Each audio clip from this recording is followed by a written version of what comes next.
अस्सलाम वालेकुम स्टूडेंट्स, मुझे उम्मीद है कि आप खैरियत से होंगे, अच्छे से बायोलॉजी पढ़ेंगे। स्टूडेंट, इससे पहले हम ना एल्कोहलिक एनोबिक रेस्पिरेशन का प्रोसेस जो है वो स्टार्ट कर चुके हैं। उसमें हमने पहले एरोबिक रेस्पिरेशन का प्रोसेस पढ़ा, फिर एनोबिक रेस्पिरेशन का पढ़ा। एनोबिक रेस्पिरेशन को फर्मेंटेशन भी कहते हैं, ठीक है। उस एनोबिक रेस्पिरेशन की हमने फिर दो टाइप्स पढ़ी फर्मेंटेशन की, alcoholic fermentation, lactic acid fermentation. अब हम ना उस फर्मेंटेशन की अहमियत पढ़ लेते हैं कि फर्मेंटेशन का प्रोसेस होना क्यों इतना लाजमी है, ठीक है। अच्छा, वो कहता है कि environment of earth did not have free oxygen in the early phases of life. वो कहता है पहले जब दुनिया, इस ज़मीन पे दुनिया आबाद हुई ना, ज़िंदगी आबाद हुई, तो ऑक्सीजन नहीं होती थी। जब ऑक्सीजन नहीं होती थी तो ऑर्गेनिज्म फिर कौन सी रेस्पिरेशन करते होंगे? जाहिर सी बात है एनोबिक रेस्पिरेशन करते होंगे, क्योंकि एनोबिक रेस्पिरेशन में ऑक्सीजन नहीं चाहिए होती, ठीक है।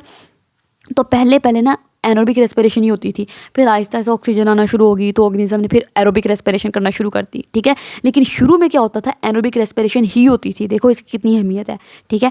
वही वो कह रहा है कि इन्वायरमेंट ऑफ अर्थ, जो ज़मीन का माहौल था ना, did not have free oxygen, उस पर फ्री ऑक्सीजन अवेलेबल नहीं थी। Free oxygen in the early phases of life, ज़िंदगी के इब्तदाई मरहले में ज़मीन पर फ्री ऑक्सीजन थी ही नहीं, ठीक है। तो फिर अर्ली ऑर्गेनिज्म कैसे सांस लेते होंगे, वो कैसे अपनी एनर्जी ऑब्टेन करते होंगे?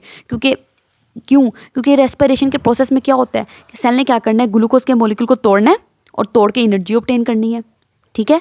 यही रेस्पिरेशन का प्रोसेस है ना, सेलुलर रेस्पिरेशन। ये ग्लूकोज का मॉलिक्यूल तोड़ा जाएगा, उसको तोड़ के एनर्जी निकाली जाएगी, ठीक है। ये फिर दो तरह का होता है, ऑक्सीजन की मौजूदगी में हो रहा है तो उसको एरोबिक कहेंगे, ऑक्सीजन की गैर मौजूदगी में हो रहा है तो उसको एनोबिक रेस्पिरेशन कहेंगे। तो पहले जब ज़मीन पे ऑक्सीजन होती ही नहीं थी, ऑक्सीजन अवेलेबल ही नहीं थी, तो फिर एनोबिक रेस्पिरेशन ही पहले होती होगी, सही है।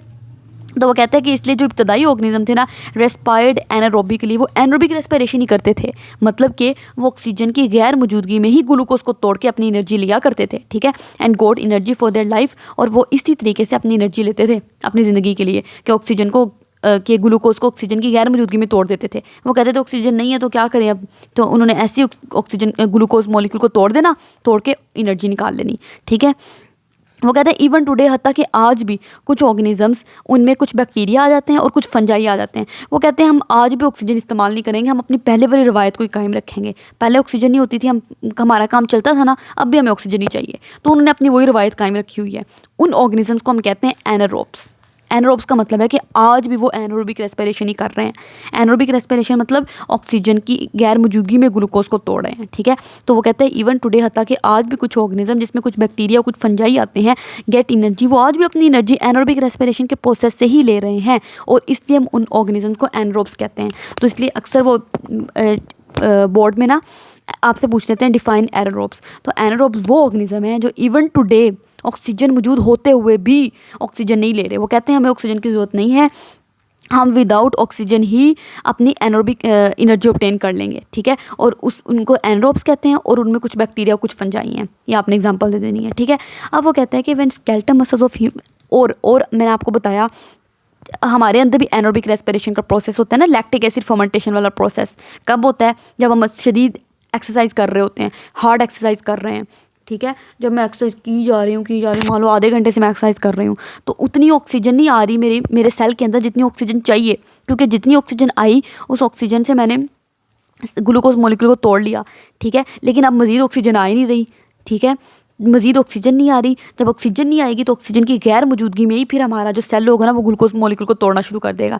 वो कहेगा ऑक्सीजन नहीं आई तो क्या करें, अब एनर्जी तो चाहिए, तो ऑक्सीजन की गैर मौजूदगी में ग्लूकोज मॉलिक्यूल को तोड़ दिया जाएगा, और उस प्रोसेस को हम और फिर क्या होता है, ग्लूकोज मॉलिक्यूल को जब तोड़ा जाएगा तो पायरुविक एसिड बनेगा, और उस पायरुविक एसिड को फिर लैक्टिक एसिड में कन्वर्ट किया जाएगा, ठीक है। तो इसलिए इसको लैक्टिक एसिड फर्मेंटेशन कहते हैं।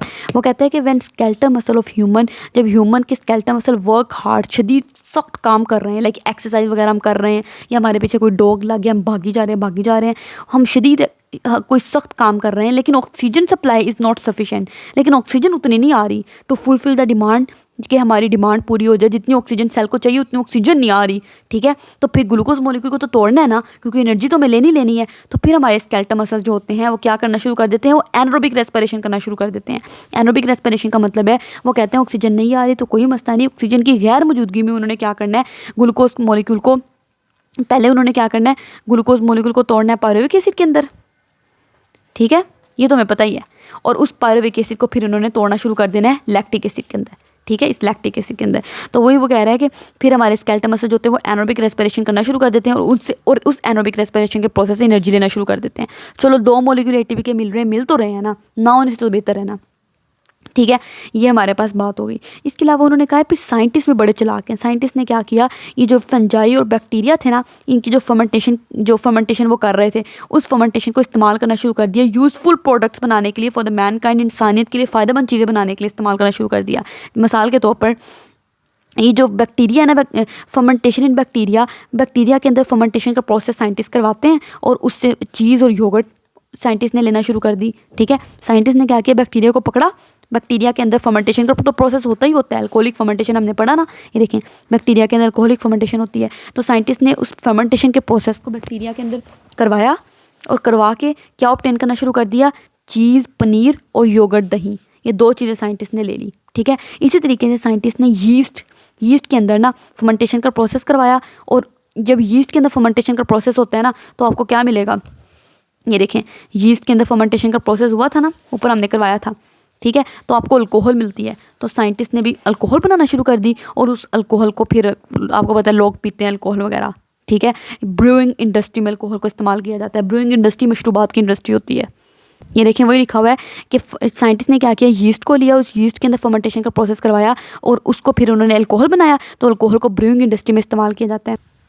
और कौन सी, बेकिंग इंडस्ट्री में इस्तेमाल किया जाता है। जैसा कि आपको पता है कि जो यीस्ट होती है ना, यीस्ट, इसके अंदर इससे फिर हम पिज़्ज़ाज़ वगैरह जो होते हैं, ठीक है, पिज़्ज़ाज़ वगैरह जो होते हैं उनके अंदर इस्तेमाल करते हैं यीस्ट को, ठीक है। तो बेकिंग इंडस्ट्री में भी इसको इस्तेमाल किया जाता है, जो यीस्ट के अंदर फर्मेंटेशन का प्रोसेस होता है। सही हो गया। इसी तरीके से एक और फंजाई है, उस फंजाई का नाम होता है स्पर्जिलस। उस फंजाई से सोया सॉस बनाया जाता है, ठीक है। उस फंजाई के अंदर हम फर्मेंटेशन का प्रोसेस करवाते हैं और फर्मेंटेशन का प्रोसेस करवा के सोया सॉस बनाते हैं। सोया सॉस वो होता है ना जो चावल वगैरह में डालते हैं, चाइनीज़ चावल जब बनाते हैं तो उनके अंदर सोया सॉस डालते हैं, और भी डिफरेंट मतलब खाने वगैरह में सोया सॉस को इस्तेमाल करते हैं। तो वो सोया सॉस कैसे बनता है, एक फंजाई है, उस फंजाई का नाम होता है स्पर्जिलस। उस फंजाई को लिया, उस फंजाई के अंदर फर्मेंटेशन का प्रोसेस करवाया, ठीक है।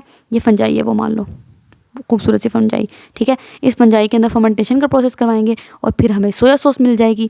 तो ये इस तरीके से साइंटिस्ट ने क्या किया, ये इस चीज़ को हम क्या कहते हैं, इस चीज़ को हम बायोटेक्नोलॉजी कहते हैं। बायोटेक्नोलॉजी वो चीज़ होती है ना जिसमें हम लिविंग ऑर्गेनिज्म को इस्तेमाल करते हैं इंसानियत के फ़ायदे के लिए। तो देखो इंसानियत के फ़ायदे के लिए इस्तेमाल किया जा रहा है लिविंग ऑर्गेनिज्म को। तो उम्मीद है कि आपको अच्छे से समझ आ रही होंगी। अगले लेक्चर में इंशाल्लाह mechanism of cellular respiration detail से पढ़ेंगे। काइंडली आप हमारे चैनल को सब्सक्राइब करें, अपने फ्रेंड के साथ शेयर करें, लाइक करें। अल्लाह हाफिज़।